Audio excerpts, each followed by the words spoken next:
Hello, it's me, Lee. For today's video, kain tayo ng ramen. Dito yan sa Japan, Shibuya. Akalain nyo yun, nag-Japan pa para lang sa ramen, char. Ito nga, dito ka tayo sa Shibuya Street. Kain tayo ng ramen sa Yaro Ramen. So, ayun na nga, pagpasok mo sa loob, pupunta ka na sa machine at dun mo na lang i-orderin yung order mo.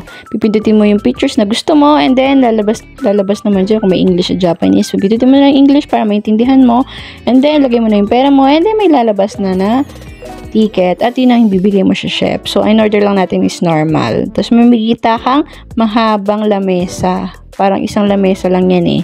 Tapos, nandun na. Sama-sama na kayo dun. Parang ramesan. Parang paresan doon sa Manila, ganyan yung style ng nila, ng table settings nila.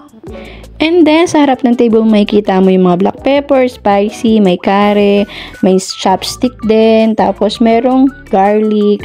Titimplahan mo yung ramen mo para kung gusto mong lasa, para mas lalong masarap, ganon.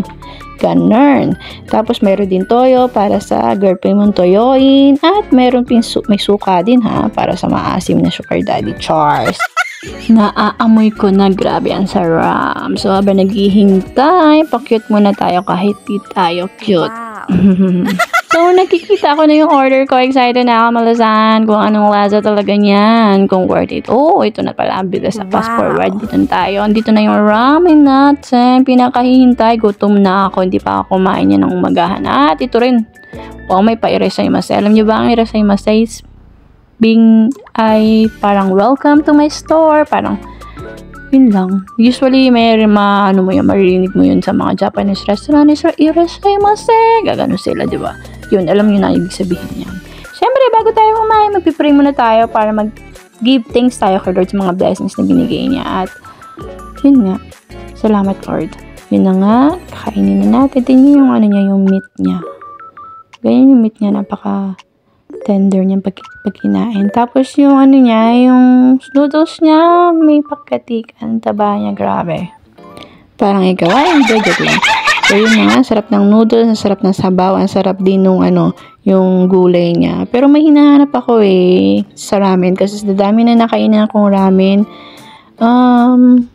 masasabi kong hindi pa rin to talaga 10 over 10. I-rate ko siya ng 7 over 10. Pero ito ay base lang sa panlasa ko. Iba-iba naman tayo ng panlasa. May nasasarapan, may sakto lang. At ito nga, yun nga, 7 over 10 ang rate ko dyan. Kung kayo pupunta kayo ng Japan, try nyo na rin ng Yaro Ramen. At kung kayo nandito na sa Japan, try nyo ulit. Tingnan natin kung same tayo ng panlasa o same tayo ng rate. So, paano ba yan? Salamat sa mga nanood. Nag-like na mga video ko. Kaya hanggang sa susunod ulit. Paalam! Bye-bye!